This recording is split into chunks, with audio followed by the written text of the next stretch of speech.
அண்டம் முழுதும் ஒன்றினுள் அடக்கம். அதுவே ஆனை முகமெனும் ஓங்கார விளக்கம்.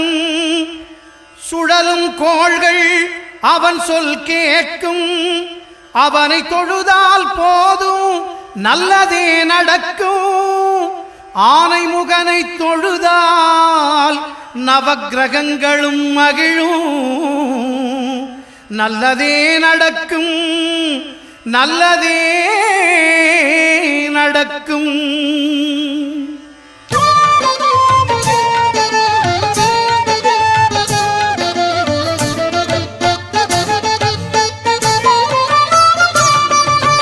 ஒன்பது கோளும் ஒன்றாய் காண அங்கு கற்பகம் என்னும் கடவுளின் மெய்யில்